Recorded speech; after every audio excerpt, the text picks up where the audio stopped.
رات کا سناٹا، صحرا کی خاموشی۔ کیا صرف 313 کمزور لوگ 1000 مسلح قریش کو شکست دے سکتے ہیں؟ یہ ایمان اور کفر کی ٹکراؤ کی داستان ہے۔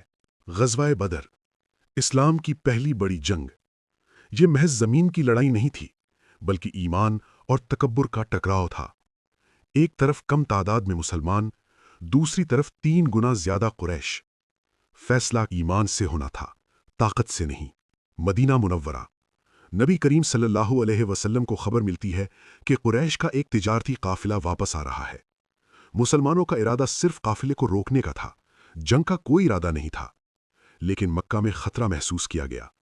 ابو جہل نے 1000 کا لشکر تیار کیا، گھوڑے، اونٹ، زرہیں، تلواریں، مکمل تیاری۔ ادھر نبی نے صحابہ سے مشورہ کیا۔ حضرت ابو بکر، حضرت عمر اور انصار نے بھی اپنی وفاداری ظاہر کی۔ حضرت سعد بن معاذ نے کہا، یا رسول اللہ صلی اللہ علیہ وسلم، ہم آپ کے ساتھ ہیں۔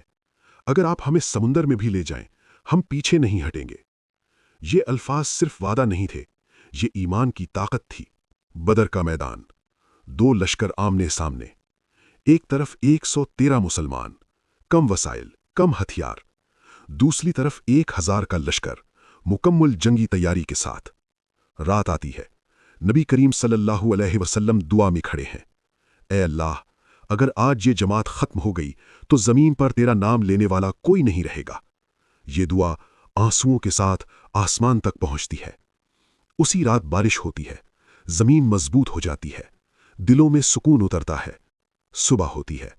پہلا مقابلہ حضرت علی، حضرت حمزہ، حضرت عبیدہ، اور چند لمحوں میں حق غالب آ جاتا ہے۔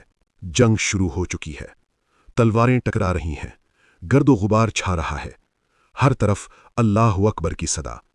مسلمان کم ہیں، لیکن ایمان مضبوط ہے۔ اور پھر اللہ کا وعدہ پورا ہوتا ہے، فرشتے نازل ہوتے ہیں۔ صحابہ کہتے ہیں، ہم نے سفید لباس میں سوار دیکھے جو دشمن کو گرا رہے تھے۔